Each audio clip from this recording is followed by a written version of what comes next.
Welcome to Winning Strategies Playbook, the podcast where we welcome business leaders, CEOs, and industry experts to discuss the rise to the top, building wealth, and real estate insights. Here's your host, Jeremy Spann. Tony Ford. Good morning. How are you doing, sir? I'm doing terrific. Man, I really appreciate you coming in here today to be a part of the Winning Strategies Playbook. It's always fun to hang out with you, Jeremy. Well, I mean, if anybody has helped me get better at strategies in my winning of the playbook, it has certainly been you, sir. And I always make the joke is, if you really want to get advice, pay someone a lot of money to tell you everything that your wife will tell you for free. But That's you true. listen to the person that you give the money to. Well, they do. And I'll tell you what, and I tell this to all of my clients, you guys do all the work. Coach is a guide. We don't have an agenda. It's your life. It's your goals. It's your abilities. And, the coach is there to facilitate that and to help get clarity and then create action steps. Because, we live and die as entrepreneurs on momentum. And if we get stalled, we kind of don't know what to do. And a lot of times, and you weren't because you already had a plan, but a lot of folks that come to us, they're stuck or they're circling. They're just going round and round in their head about things, and they know they need to break out, but they're afraid to take the wrong exit. Yeah. And maybe they have already, and it got them someplace they didn't want to end up. And so what coaching does is say, all right, the whole world is your opportunity. It's filled with obstacles too, but what do you want? It's your life. You only get this day one time. You get to make those choices. No, I don't know what television show, but somebody used to say, "You're not the boss of me." You're your own person. And so I love the clarity part that comes with it. You and I have talked so many times about how, as entrepreneurs, we think we're normal, and when in point of fact, we're probably 2% of the population. And if you realize that, then you start gravitating to other entrepreneurs to where you can compare. And that's one of the things I really appreciate about your podcast. You're bringing on people that are pretty much of that tribe and trying to explain to people that maybe should be in the tribe but are outside of it right now. Hey, come on in. It's okay. We are different. Dr. Zeus, there's a quote that he said. He says, "You have to be odd to be number one." There's a lot of truth to that. Isn't that true? That's who we are. Yeah. We are odd, but we're not odd in the sense that we're the only one. We're just odd in the sense that there's not a lot of us in the general population. So it's important that we find each other. And the way that the Spann Group has developed is so typical of what entrepreneurs do. I mean, you started going out and finding the best talent you could find. You sifted through it. You built your team. And as we've talked many times, you built this core. And while you were building the core of the people, you were also building your system. And so the system's bulletproof. The people are world-class. And, I'm just really excited to see what you guys are going to do in the future. Well, I got to tell you, the old Colin saying, it's what got you here won't get you there, right? And so two of our other guests that we're recording episodes on are also two of your clients, Sean Michael, yes, and John Lee. Yeah, Lon Smith Roofing. And, yeah. Marshall Young Insurance with yes. 4 Chickanees. Great people. Great leaders. I call our relationship codependent based on you is, getting this podcast all geared up to go and bringing them on naturally because they're just dominating in their spaces and they're just, they're, like you said, they're in that tribe of just A players. Mm-hmm.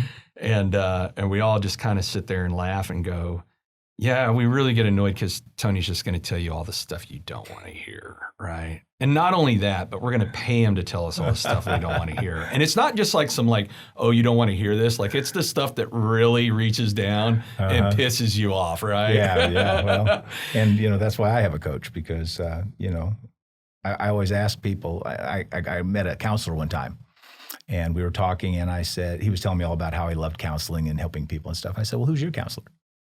And he just stared at me. And I said, you don't have a counselor? Well, no. Why not? I mean, don't you believe in your own craft? Well, yeah, but I don't really have any issues. Well, then you need a coach. Yeah. Because you actually do. Yeah. You just aren't facing them. The first one to say they don't have issues have the most, right? Just stand up. Let's go. Yeah, come on. Let's sit down and talk about that. So one of the themes that Michael and John and I talk about is if you would have told us 30 years ago that the key to a successful business is instead of, because like you said, we're not normal, we're wired different, right? I mean, we are machines that just go, is that if you would have told us 30 years ago that loving on your people is going to get you further, we would have, laughed. No way. Like I was interviewing the Colby brothers, Michael, Matt, and Mark, who built Goosehead and went public, and are just, none of those guys are 40 and they're just as successful as you could possibly be. And it was funny is during our recording is we talked about, they were like, man, but we feel like you have the essence of all that. And I said, I didn't always. I wasn't always there. I left a lot of bodies on the side of the road, as my buddy Stanton says. I caused a lot of damage, broke a lot of windows, and like a bull in a china cabinet until learning about that. And so my father-in-law says that for each one of these recordings, I've got to do a joke. And I found, and because of the theme of loving on people, I thought this joke was appropriate. Okay, you ready? Why are crabs so bad at sharing? I don't know. Because they are all shellfish.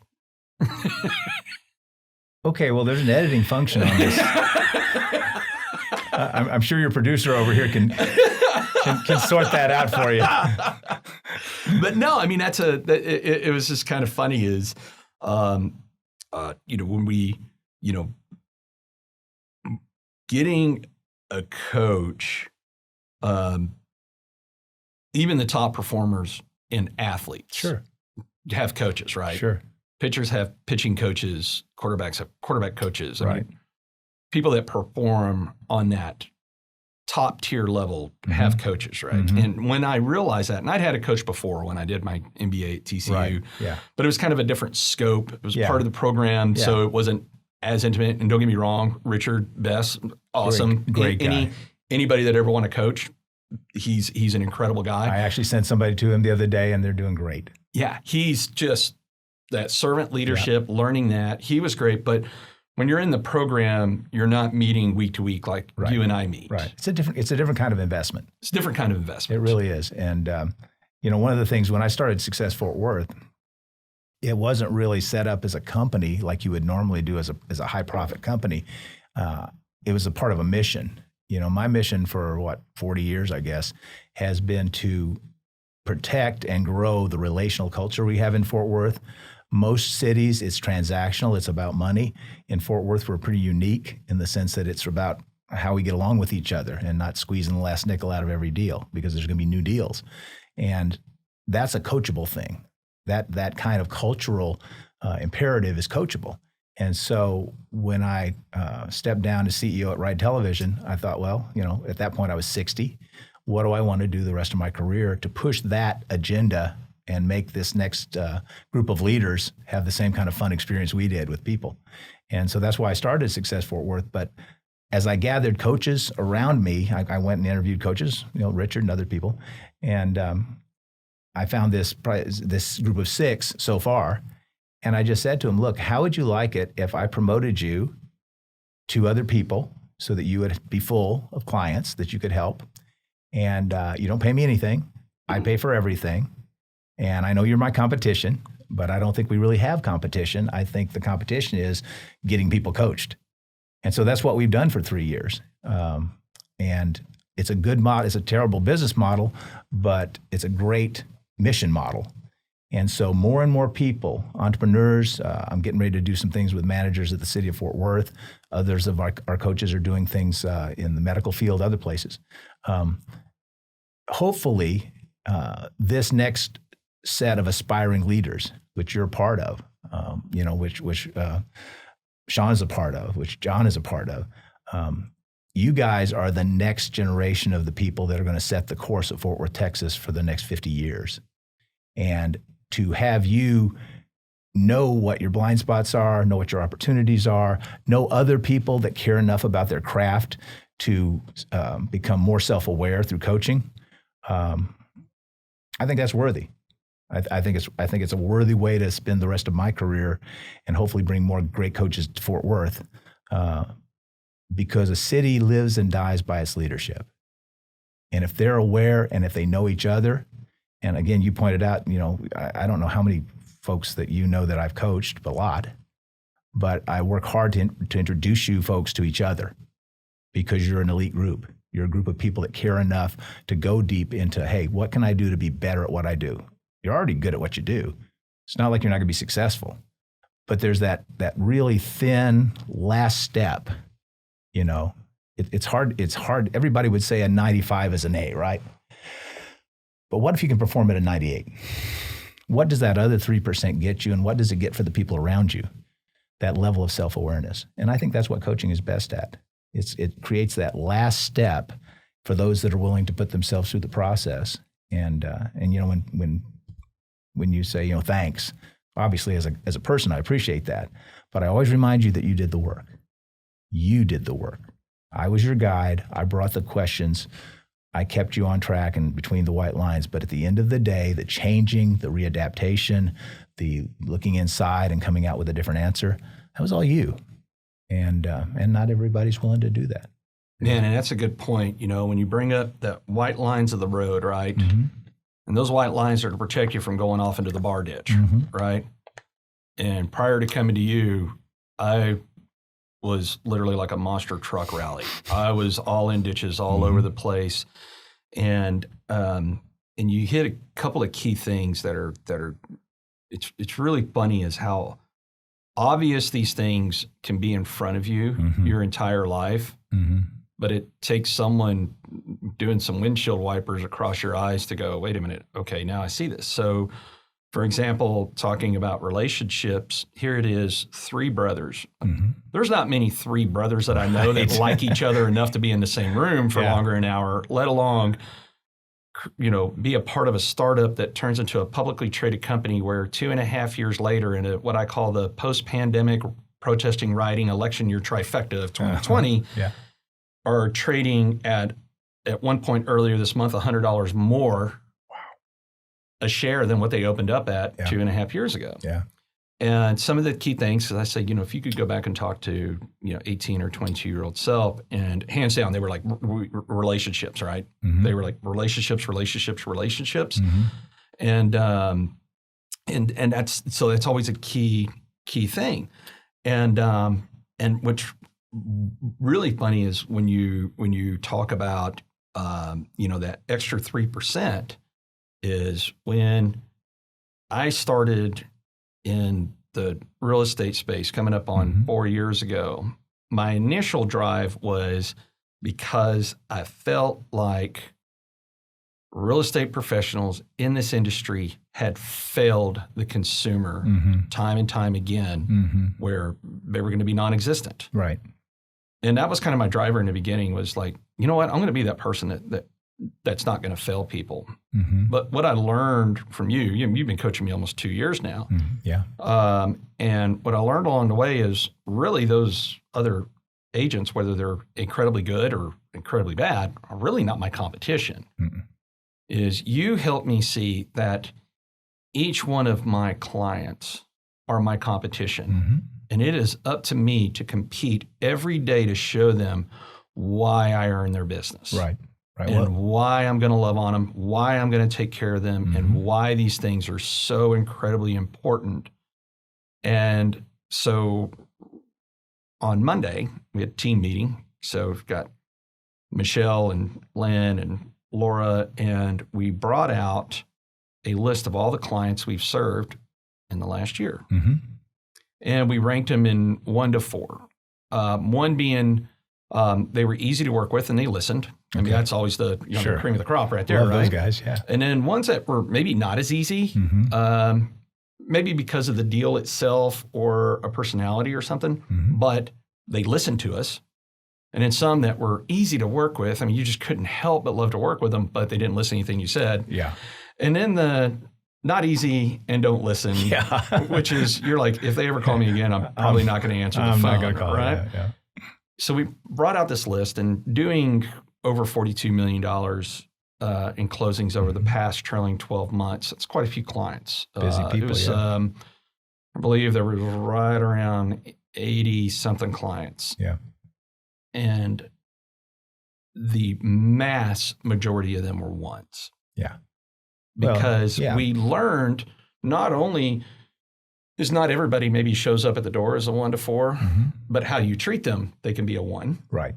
But also was instead of focusing just to take business, we only wanted to attract people that were going to listen to us. So really the 1s and 2s are where we want to be. Is not every deal is going to be easy and not every person's going to be easy, but as long as they listen to us, because, you know, at the end of the day, whether you're a great person but you don't listen, or you're hard to work with and you don't listen, is if you're not going to take the advice that I give you, why are you hiring me? Right. Like I mean, I do well enough in business that I don't have to live and die on the vine for each deal to close. Well, yeah. So I'm like, with that is we've turned down well over $4 million worth of deals, if you added them all together, over the last number of months, because we were like, you really seem like you want to tell whoever's going to represent you what to do. So you're really not seeking our advice. And we really feel like the value we bring is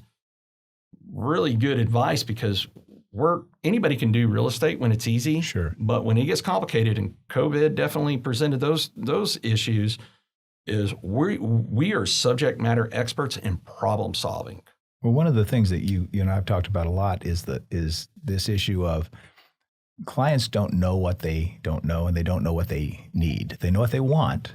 The analogy I use is I call it the big chair, when you're the owner of the company or the CEO or whatever, and you ask a person to do something and they say, okay.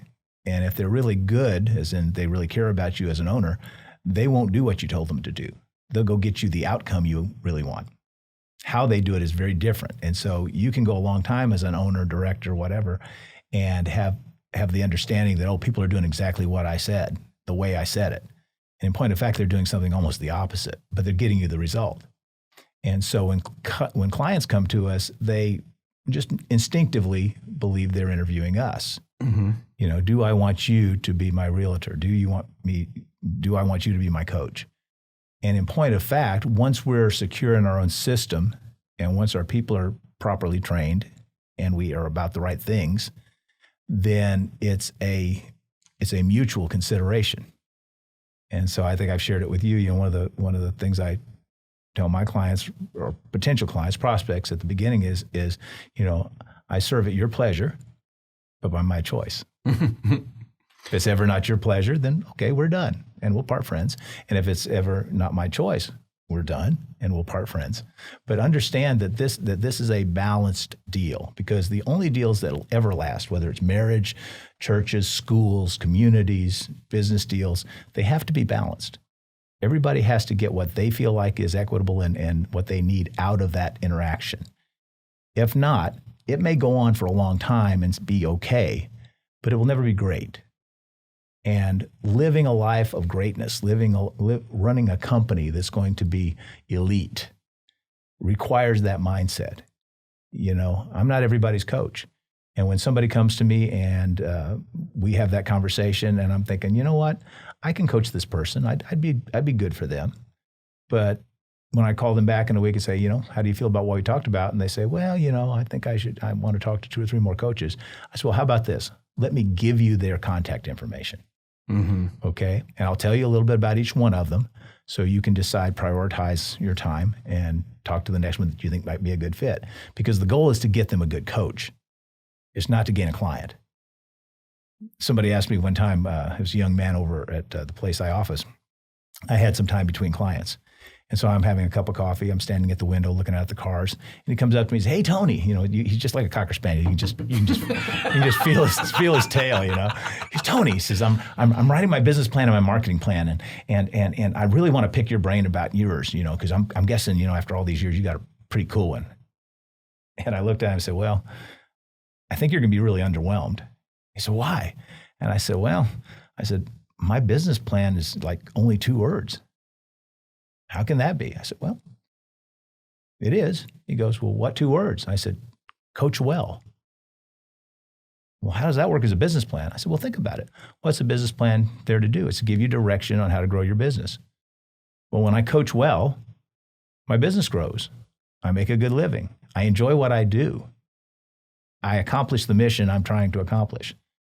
He said, well, okay. Like I told him he was going to be underwhelmed, and he was. I said, now you're really going to be disappointed in my marketing plan. He says, how's that? I said, well, it turns out it's the same as my business plan. Coach well. How can that be? Well, when I coach well, my clients get value for what they put in, which, by the way, it's not what they pay me. That's not the most expensive thing about coaching. The most expensive thing about coaching is their time. You're talking about high-level people with lots of responsibility that make a lot of money, and their time is very valuable. And by the time they sit down with me for an hour and a half, they've had to get there, they've had to go back, that's 3 hours. And then they have to do something. I always give them homework to help them continue to develop. I mean, it's things they want to do, but it still takes time. So they might have a 5-hour-a-week investment in the coaching process. That's a lot. So they have to get a lot of value out of that to make it worth their while. And so I explained that to them at the front end. So if I coach well as a marketing tool, then they get what they want. They get leverage, some 5x, 10x return on their time and money, and they tell their friends who they're having a drink with or a cup of coffee, and they're complaining about their company's killing them, or they don't know what to do with their troubled employees, and they say, "Well, do you have a coach?" And they go, "Well, no, I don't have a coach. What's a coach?" And they explain the process, and they say, "Wow, that sounds like it costs a lot. It takes a lot of time." It does, but it saves a lot of time. It creates momentum. It creates awareness. Coaching only does 2 things. We've talked about this. It creates awareness, and it creates actions out of that awareness. Drop the mic. Don't overthink it. It's not counseling. It's not mentoring. It's not discipleship. There are elements of that in there. But we live and die. We're like sharks in that way, not in a predatory way, although there is some of that as entrepreneurs. As sharks, they can't stop swimming or they'll die. I mean, they literally can't breathe if they're not moving. Well, entrepreneurs are the same way. We build our enterprise. We gather people around our cause because we're in constant motion. And motion without direction, without purpose, is wasted effort.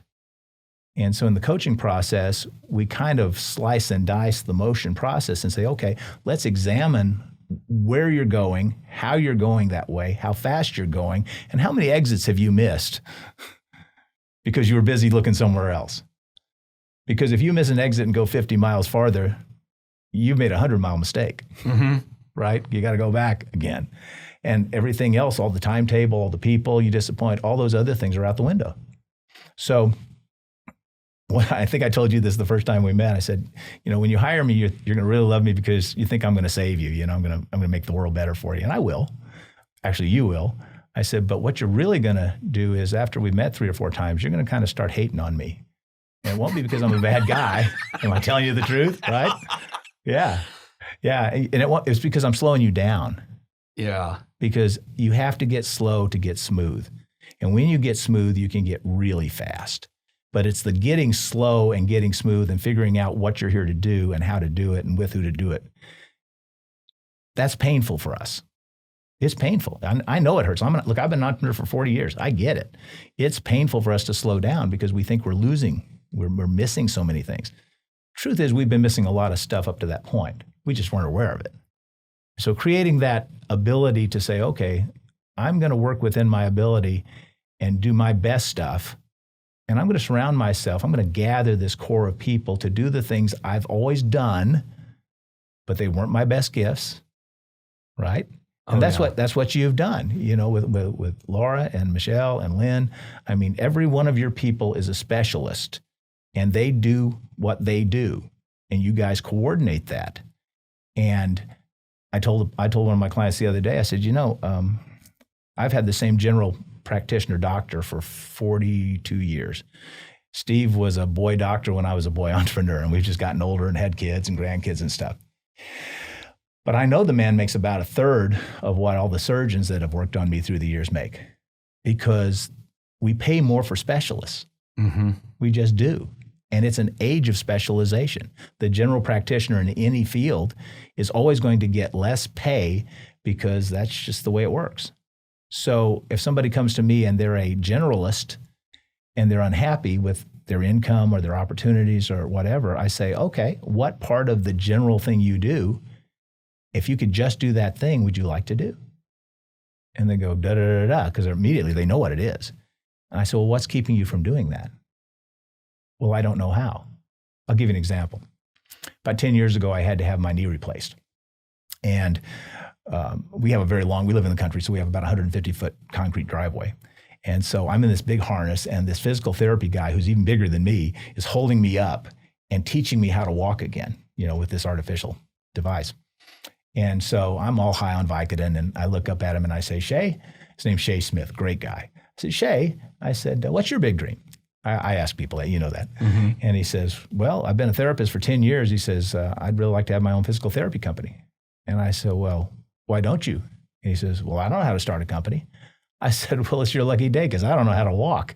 I said, you teach me how to walk and I'll teach you how to grow a company. And so we did. Yeah. And so like 2 months later, Therapy Heroes was born. Now it's I guess 8 or 10-year-old company now. And he's got like 40 therapists working for him. And he treats them right because he was a therapist for all those years and knew the way that other people treated him he didn't like. Mm-hmm. So there's a therapist managing and leading therapists. And that's been my joy throughout my career is even when I had my own companies, I have always looked around for men and women who are 10, 15, 20 years behind me. It's gotten easier lately, because I'm so older. To say, hey, look, I know you think that's the right way to do it, but there's an easier way and there's actually a better way. The Bible has a lot to say about how a person is always right in their own eyes. Mm-hmm. But when you get perspective, when you are courageous enough to ask people, hey, where am I going wrong? What am I doing that's hurting you? Just tell me the truth. In fact, I'm going to write it down. And I tell folks that, look, it's a lot easier than just staring at them. Just start writing, just bullet pointing what they're saying. They will accelerate. They'll start out with one or two little things. And by the time you get to the bottom of the page, it's like they stuck their pin down their throat. I mean, they're just telling you everything you ever did to offend them. And that's okay. Because if you're doing it with them, you're probably doing it with everybody else. Yeah. And you just need to understand that because you can't change what you don't know, right? And the goal, and just like you, I'm sure I damaged a lot of people in my early companies because I thought I was a good manager. I mean, I was the youngest general manager that the Steak and Ale restaurant chain had ever had, managing the new concept restaurants at 23. I mean, that's where I met Jane. She walked into my restaurant one night. I took one look at her and just fell in love. But I wasn't a good manager. I really wasn't because I'm a task-oriented kind of person. Without Christ, I'm just all about the stuff. In Him, I'm about people. But at the time, I thought I was a good manager. And it wasn't until my second company, I guess, about halfway through my second company before it dawned on me, no, you can be a good leader without being a good manager. Because management is about being sensitive to people's feelings and details and all that. So I started hiring managers to do that part. And I focused on what I believe is an owner's job, and that is to provide the tools and the resources so that everybody else can do their job. And so, like, if you come out of sales, mm-hmm. we both kind of come out of sales. It's not unusual when I work with a company where the owner came out of sales that once in a while they'll drop everything else they're doing and they'll spend half a day on the sales floor. But there's a sales manager there too, mm-hmm. And she has a job to do, and he's kind of like walking into her territory, and because she's smart, she doesn't get in his way or her way, and she just backs up. But when they come to coaching and they say, "Wow, I said, how was your week?" So, well, Thursday was great because I spent the whole afternoon on the sales floor. You did? Was your sales manager on vacation or something? Well, no, she was right there. I said, okay, well, who on that afternoon? Who is providing the tools and the resources so everybody else could do their job? And even more so was confusion that it probably created for the troops, which is a great thing. If I had to give, after almost 2 years of mm-hmm. coaching, what was one of the greatest takeaways that I got out of your wisdom was confusion creates fear. Agreement creates trust. Clarity creates agreement, therefore trust. Mm-hmm. And so it's that clarity that I spend more time looking for. Mm-hmm. And it was really funny for the audience out there, usually once a week I'm sitting down doing this with Tony, and we're, I'm doing probably more of the talking and he's doing more of the guiding. And but it was really funny is so last night we've got a client who I absolutely love, and that I know will listen.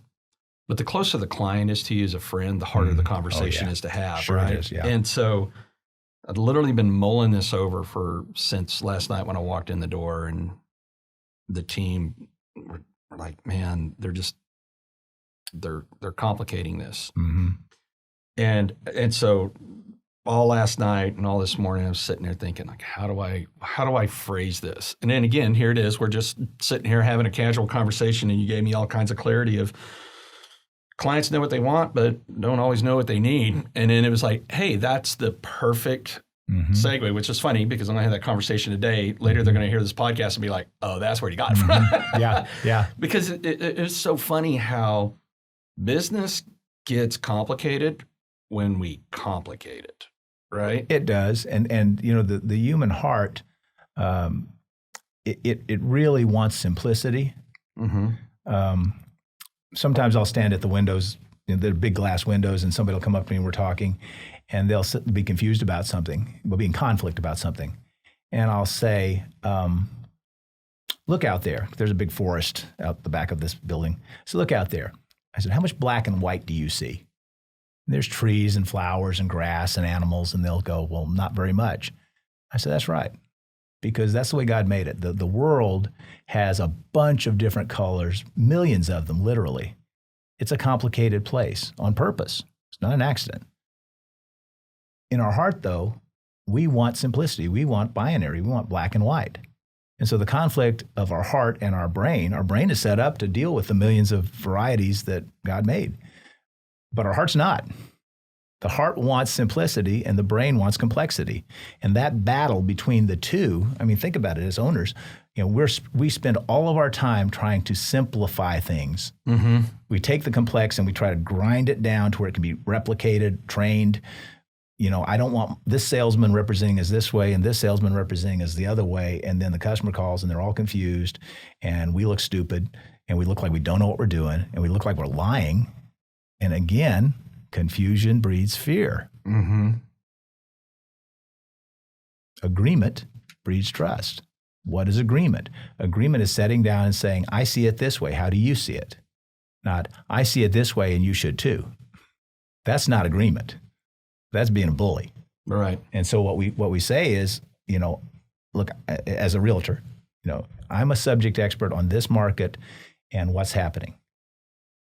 You're a brain surgeon. This job, fortunately, does not require your skill set as a brain surgeon. It requires mine.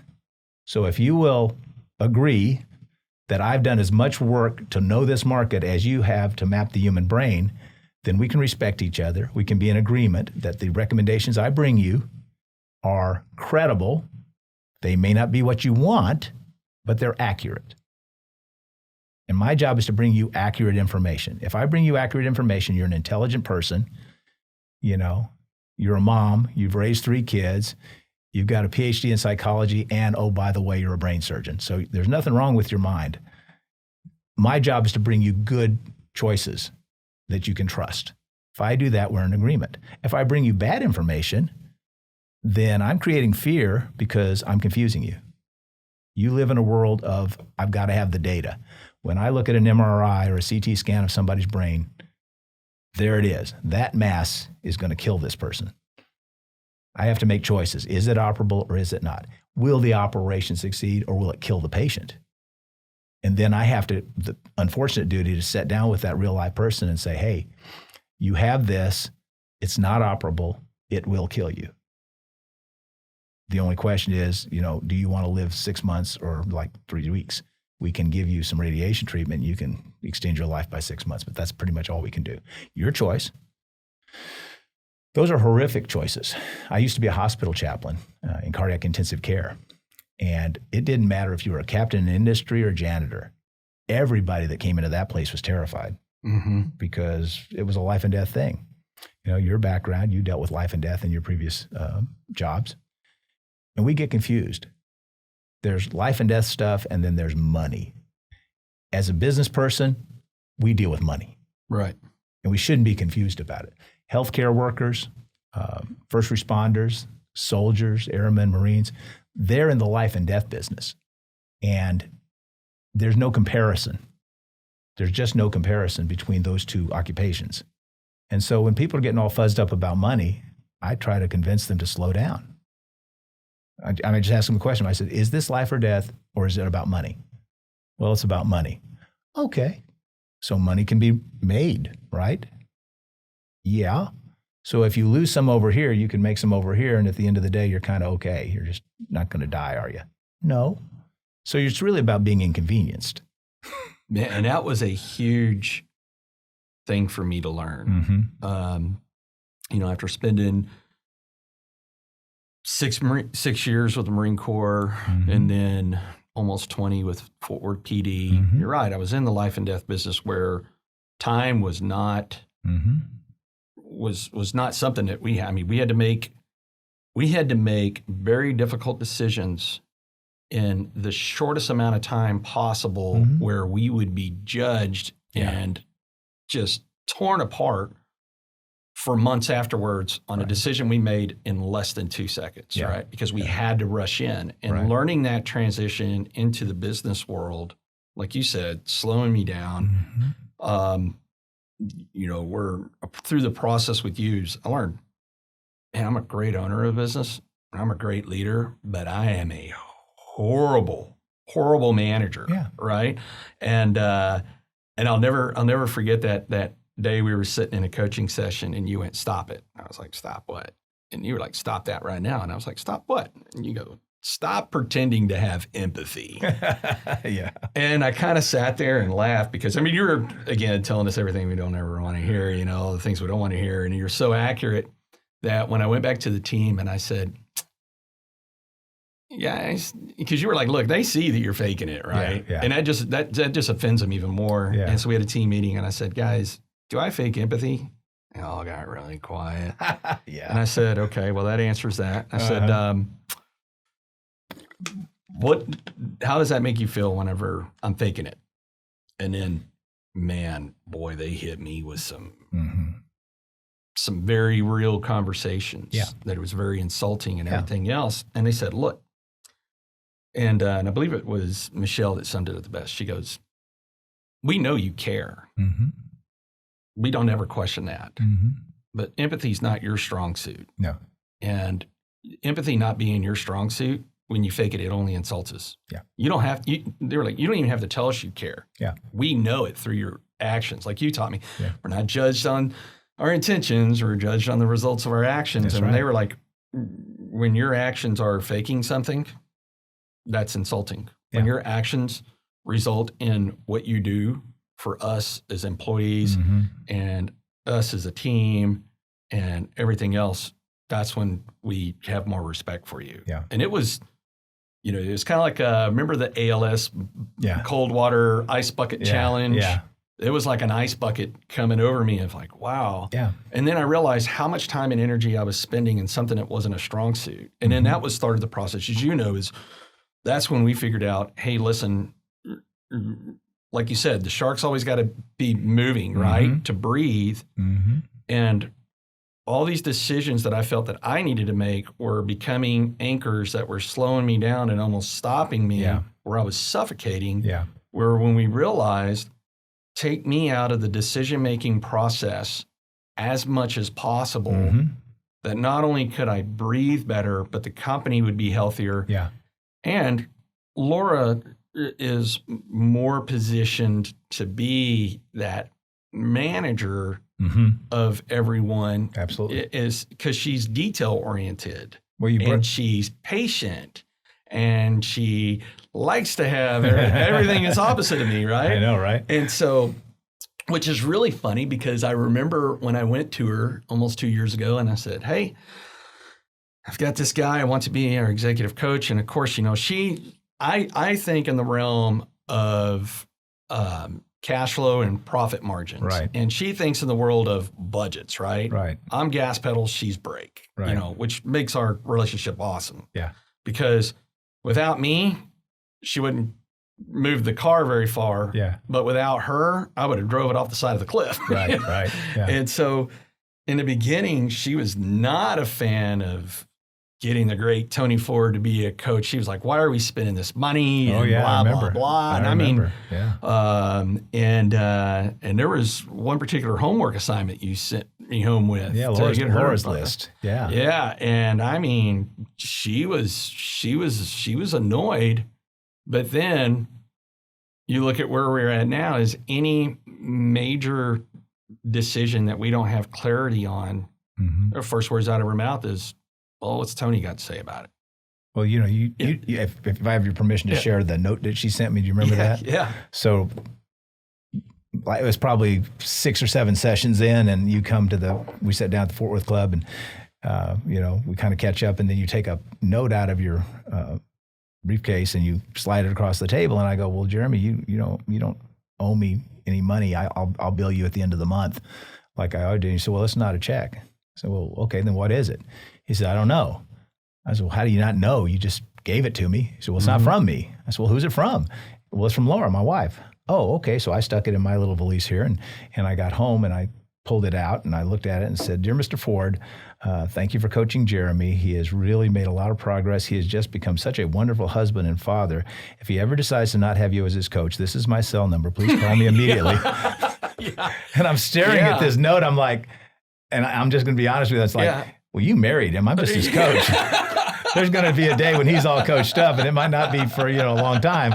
But, Laura, we'll always just be friends, but at some point, And so, that, and I get that a lot. The note that you, or the issue that you talked about that she got a little fuzzed up about was when I talked to you about Jane's List. Yeah. We've been married for 42 years, and our ministry has always been to newlywed couples, teaching them how to fight fair and what the Bible says about marriage and stuff. And we had great mentors when we were first married, Scotty and Helen Yeager. And so one of the things that I did after we'd been married a couple of years, Scotty said, Tony says, there are some things that you do that make Jane unhappy that's never going to change in her world. She's never going to get okay with it. You should know what those are. Mm-hmm. And I said, well, what do you call that? And she says, well, you can call it Jane's List.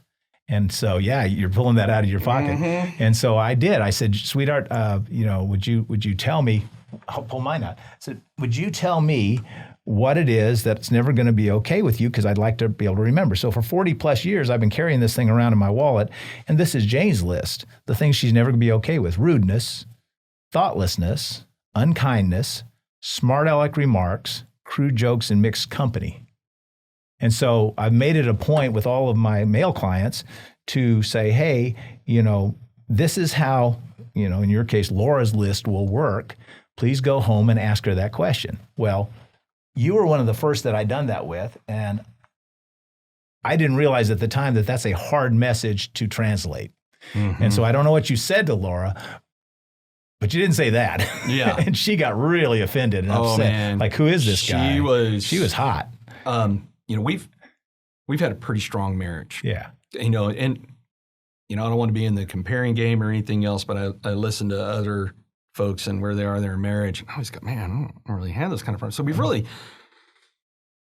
for the most part, been very professional about our marriage, but you also careful what you ask, because you might not like the answers. And out of Laura's list there's Laura's list right there. What's hers? And really, I want to focus on the first one, because I think this one was really the biggest one to tackle. Was self-aware of time and others. Ooh. Oh, man, she cut right to it, didn't she? Man, that was number one. Wow. Not even thinking about it, right? Yeah. And so, and it was really funny, because I'll never forget after you got the list. And then the next week we met, and you said, and I've still got it written down in my, I've always got my little journal that I take notes on. Yeah. And you said, I want you to write down these 3 words. And I said, okay. And you went, funny. I was like, okay, wrote down funny. Likeable. Yeah, likeable. Reliable. And I was like, okay. And you said, if somebody was going to introduce you to a crowd of people, nobody knew who you were, what's the first word they would pick? I was like, oh, likable. I'm Jeremy Spann. I really love Spann. Mm-hmm. And you were like, okay, what's the second one? I was like, funny, man. I mean, I can get the crowd going. Mm-hmm. And you went, what's the third? I was like, I get your point. Yeah. And so that reliable, so you like to say, hey, you did everything you did to get to the big chair. I'm here to keep you in it. That's it. Right. And transitioning from being this likable, funny guy that you helped me get more comfortable with, right? Because like here it was, we were interviewing Vincent Hancock. Mm-hmm. And I knew he was a great shooter, not just gold medal Olympian, world champion, but like he slayed every record there is. Like out of billions of people on the planet, this guy is the number one shooter on the planet. Mm-hmm. Like there's nobody better. Right. And so we were talking before we started a podcast is, we were kind of joking around because people see us as the most confident people that could walk into a room. And when someone says, oh man, you just don't have any insecurities. And I'm like, nope, sorry, man, wrong. No. Let's back up. And my biggest insecurity that I had was being likable and funny was my way of creating this boundary because I was so afraid that people didn't think I was reliable. Even though my actions showed that I was. You were protecting yourself. I was trying to protect myself in that being reliable. And so when that became more of the focus, when you helped me understand that like, hey, you can be reliable and still likable and funny. That's right. And being more self-aware. Just be reliable first. Just be reliable first. And being careful with others' times. Like it, and how that has grown to where I could get the three Colby brothers in the same room.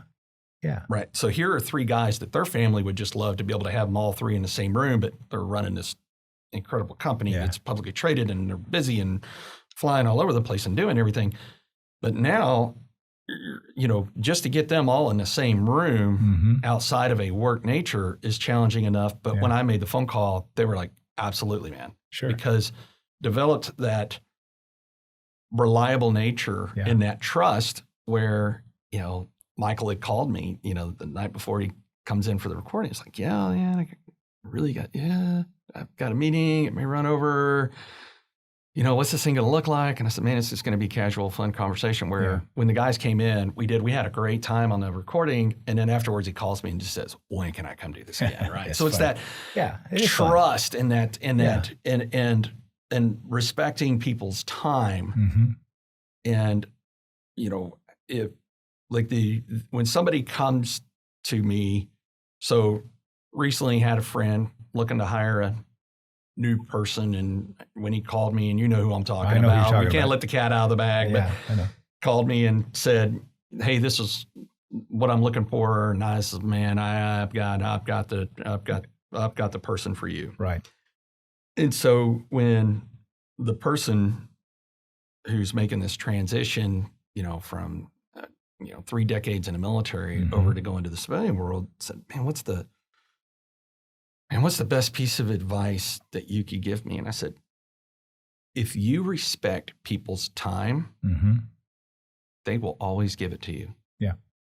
If you don't, they might be courteous, but they're not present. Yeah, it's one and done. Right. Yeah. And learning to respect people's time. Like even with Michael and I are great friends. He's a president of a major company. It's publicly traded, like we said. And we send funny texts back and forth, joking with each other. But when I need 15 to 20 minutes of his undivided attention, I call his assistant. And I say, can you get me on Michael's calendar? I need about 15, 20 minutes to discuss something with him. Right. And they'll put it on the calendar and we do it. And because of that, I've got his undivided attention. Yeah. He's got a million things going on. He's made more decisions by 8 a.m. than most people make in 365 days in a year. But he gives me that undivided attention because I absolutely just. Yeah, you honor and respect his time. One of the things that I'm always fond of reminding myself about, because when you have big ideas, they typically turn into big explanations. right? Somebody asks you, what time is it? And you build them a watch factory. And they're like, really, I just didn't have that hour and a half to give you, but thanks for playing. So funny. It is, and that's because big brains cause big ideas. And I always go back to Proverbs, where it says that when words are many, mistakes are unavoidable. Yeah, we pretty much talk ourselves into most of our problems. Just like we hire our problems, we also talk ourselves into problems. And so, learning to keep our own counsel. Learning to let things bounce around in our head and check them at our mouth before we say them. It's a skill, and it's difficult for us. I mean, entrepreneurs have, I used to tell before I became a coach, I would always get to know the second or third in command of other people's companies. And when I would have lunch with the owner, I would say something like, you need to stop taking showers. And he'd go, what? What are you talking about? I said, you need to stop taking showers. Why? Is it a cleanliness thing? And I said, no, it's not about cleanliness. I said, every time you take a shower, you come up with your next big idea. And then you walk into your office and you tell all these people, hey guys, I've got this is what we're going to do now. And what you forget is that you're the engine on the train, and every one of those big ideas is a car, and your people are still working on the last 500 cars that you came up with in the shower, and they're drowning, they're dying. You've long forgotten all those cars, but they're still having to pull them up that hill. And so, look, big engine, either stop taking showers or stop coming in with big ideas. Do one or the other, because you're killing your people. And they're just like, wow, I guess I do that. You totally do that. They go, how did you know? I said, well, because I did the same thing. Because that's what we do. And what I tell people is that paper is cheap. Ideas are precious. So, hey, boss, when you get that big idea, have a yellow pad there in the bathroom and just write it down. And just keep going. And, someday one of those ideas will be germane to what you're actually trying to do. But it doesn't mean just because you had the idea that it's appropriate for today. It just doesn't. That was huge for me to learn. Yeah. And it goes back to that again. Confusion creates fear. So here it was the team who, I talk about this all the time, and that's the reason we call the podcast Winning Strategies Playbook. Mm-hmm. And the website is myexperiencerealtor.com because, well, one, people can spell the name Spann so many different ways and might not ever find us. Right. But more importantly is because it was called Spann Group, people expected to get a Spann. And I spent so much time just going, look, really, I'm the face of the business. Yeah. I go find a business, but the people you want to listen to is this team of people because they are detail oriented. They dot the I's, they cross the T's, they know the outs. They are going to be the ones that protect you. And so making that evolution of, further away from the Spann Group and more my experienced realtor. Right. And getting to that because, with a client going, well, what do you think? I'm like, well, what did Michelle say? Because whatever Michelle said is going to be far more important than what I said. Well, she's a subject expert in your company for that. Yeah, absolutely. Yeah. And so that conveying of trust, and that's what I was doing is I was confusing the team whenever, Spann had this great idea. And they're like, man, we're just now getting the train on the tracks with the last one. And you want to change it again, and I was confusing it. So we clarified that. It's real common. Yeah, it is. It's real common. We do it a lot. And, when owners, we've talked about this. I tell people that, what got you to the big chair won't keep you there. Yeah. What gets you there is hard work, tenacity, being the last person standing, coming up with just the right idea at the right time in the nick of time. Sometimes if you come up in a small corporation, it's politics. It's who you know and who you had to dinner and all that stuff, who you played golf with, and there's some of that in there. Okay, now you're in the big chair. Now what do you do? It's analogous to that dog that sits on the corner and every day when the bus goes by he chases it. Well, one day he catches it, and he never figured out what to do with a mouthful of tire while it's whipping around and beating him to death. So you might want to think about which part of the bus you want to bite on before you catch it, right? And getting into the big chair, becoming the owner, starting your own company, you have caught the bus. Make sure that what's in your mouth is chewable, and then learn how to chew it in smaller bites. So if you could go back and talk to 22-year-old self, Uh-huh. and I know there is probably an encyclopedia series on what you would tell 22-year-old self, but if you had one takeaway from where you are in life now, what would you tell 22-year-old Tony if you could turn back the hands of time? I would tell him to forget building that library of business books, open up the Bible to the first chapter of Proverbs, read a chapter a day on that day, because convenient, there's 31 chapters, and get your head around God's wisdom, because he made people. He knows how we work. He knows how we think. He knows how we interact. And that book, especially the third chapter, is a guidebook to how to get along with, motivate, work beside, succeed with other human beings. It's God's wisdom. Mm-hmm. It's the instruction manual. And, people pick up the Bible. It's got 66 chapters written over 4,000 years. It confuses a lot of people. And I say, keep it simple. The New Testament is about salvation and Christ, and that's all important stuff. But if you want to just have a good working knowledge of business and people, Proverbs, King Solomon, he was a smart guy. And he had a lot to say. He'd done it all, seen it all, owned it all. And he shared a lot of things that broke his heart. Hey, guess what? When you're an owner, a lot of things break your heart. But he shows how to overcome it. He shows how we think. And so by reading a chapter every day, and they're short, it only takes like 2 minutes. Yeah. You just keep picking things out on that day. There's a book that I give to people. It's called Jesus Calling. It's a devotional. It's got 365 little devotions, right? And you have one. And I've given away hundreds of those things. Why? Because it has this way, for an entrepreneur, it has this way of speaking out of Scripture to the issues of the day. And it's a creepy thing, because that day you read it and you go, wow, that's kind of what I was stuck on. Yeah. I don't know how it works. I don't know how it works. Okay. But, but the Bible says that God's word, when it goes out in any form, will not return void. It will always accomplish that for which it was sent. And I believe that. And, I became a Christian when I was 23. My wife led me to Christ. And I've grown in that, just like I've grown as an entrepreneur.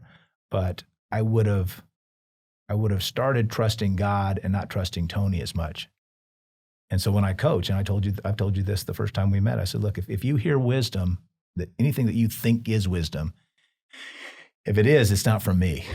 I got it from that book. Now, does that mean that, it's not good to know who moved your cheese and what seat on the bus you're supposed to be in and what good to great means and what, those are all good things. Right. Okay. And I don't take anything away from them. I got all those books. And I've read the first 20 pages of every one of them. By the way, and this is just a little thing for your audience. Do you know why, especially business books, are at least 160 pages long? You've told me this before, but let the audience hear this. It's because that's how thick the book has to be, so that you can get the name of the book on the spine. The thickness of it takes 160 pieces of paper back to back to make it thick enough so that when they put it in the bookstore, you can see and go, oh, wow, that book. So that explains why the whole essence of the book is in the first 30 or 40 pages, and everything after that is a war story, about I did this, I did that, self-glorification for the author. That's the actual answer. So I'm a big fan of pamphlets. Right. Right. Give me the facts, and I'll work through the stories myself. This thing we do, Jeremy, this thing we do as leaders, as owners, as entrepreneurs, it's hard. There's no taking that away. It's hard on a good day. And when we string 3 or 4 or 5 bad days together, it gets really hard. And so, my advice to people, and it would be my advice to that 22-year-old Tony, is invest in relationships. Yeah. Surround yourself with people that care about you more than what you can do for them. Listen to older people. Ask them what they did right, and especially what they wish they'd done differently. And then internalize that. It's really funny you say that, because, the pandemic hitting in March of 2020 was a really good example of, it is very hard to be an owner. Incredibly hard. It's challenging all the time, but March 2020 hits, and I've got 30 people I'm responsible for across all my different businesses, right? These folks, they provide for their families because of the companies that I have. Yeah. And so I'm hearing all this feedback, fear and man, what's going to happen? Because at that point, because they're a cog in the machine, right? Right. They're one of the mechanisms of it. They're concerned about self, and I'm concerned about 30 of them. Yeah. Right. Like, I'm going to do everything I can to make sure that 30 people still provide for their families. Yeah. You're worried about one, I'm worried. And that's the difference of being in that, being in the big chair is somebody's worried about their particular lane. Sure. I'm worried about the entire infrastructure, highway system, whole 9 yards. Right. And what I learned, especially from you, is the way to keep the train on the tracks is to remain calm. Yeah. And, and this will be kind of a good segue towards the end, because one of the things I learned is, Jeremy W., who's the GM of Old School, who is just as good. I mean, I couldn't find anybody better. No, he's solid. Yeah. And COVID hits, and restaurants were naturally one of the biggest ones that were being hit. And he was stressed. I mean, I can't even imagine the amount of stress that he was under. I had different stresses. Yeah. He's dealing with all these folks he's getting all the calls, right? Yeah. What are we going to do? How's this going to happen? Are we going to close? How do I pay my rent? Blah, blah, blah.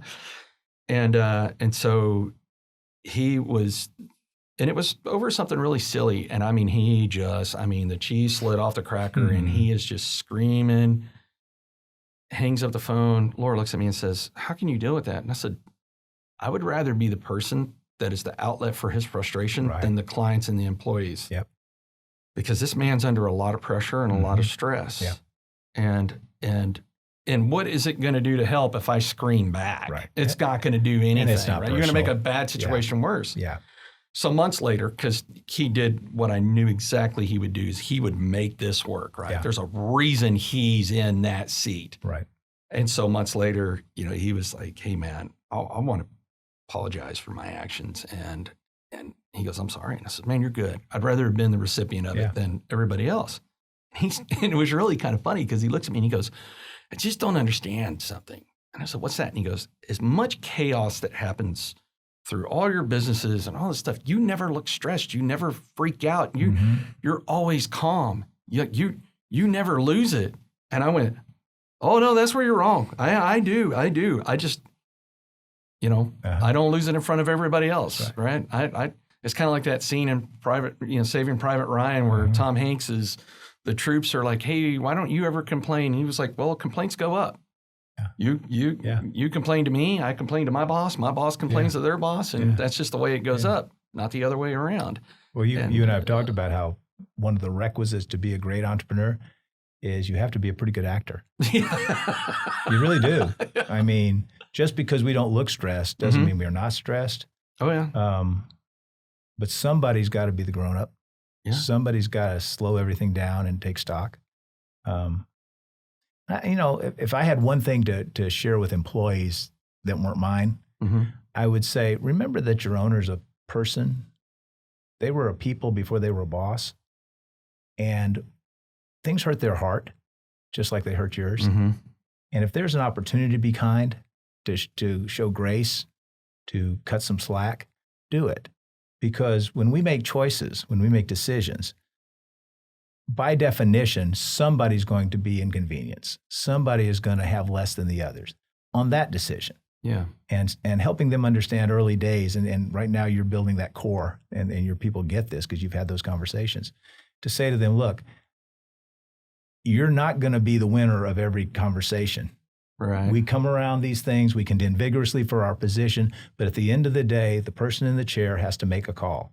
And when they make a call, you may not win that day, but tomorrow you may, and it will go around. And the goal is to get everybody as much of what they need to succeed as possible. Tools and resources, that's what we do. Provide tools and resources for you. Today, I had to take something from you to give it over here because we needed that more as a company. My job is to protect the company. If I protect the company, ultimately I'm protecting you. Yes. But just understand in real time on a day-to-day basis, it won't always go your way. And I don't feel good about that. That hurts me too. I care about you. Yeah. But just, we have to do this together. And that's why I tell people, look, get that 5, 6, 7 men and women around you that get that and can kind of know you and protect you as an owner. And then there'll be that second ring, 10, 20, 30 other people. You'll know them too. You'll know their families, but you won't know them like you know your core people. Right. And you won't be known like you're known by your core people. And so I always encourage, business owners, look, whatever you think you're building, build that core first. It may never get bigger than the core, may never need to. You guys are highly efficient with 4 people. You get 6 or 7, you guys are just going to be a powerhouse. You may never have 30, but you could. Right. But you've set it up right, and so now it runs right. Because if you set it up right, it does run right. And if you set it up wrong, well, you spend the rest of your time trying to fix it. And we hate that part. We really do. Well, coaching has been a significant impact in, in not just my professional life, but my personal life. So let's say we got an audience member that wants to get a coach. How to get a hold of you, hold of another coach? Where do they go? I'm the easiest guy in the world to find. They can actually just Google Tony Ford. Google Tony Ford. TonyFord. I'll be one of 2 that come up. The other is on death row in Huntsville. I'm not that one. He's killing my SEO, but there it is. Yeah. No, it's Success Fort Worth. Just go to successfortworth.com, and you'll see all of our coaches there, and their bios and testimonials about different ones. We all come from different places as coaches. Obviously, as a lifelong entrepreneur, a lot of people want me to coach them because they're entrepreneurs, but it doesn't require that. The coaching process does not depend on the experience of the coach, except as a coach.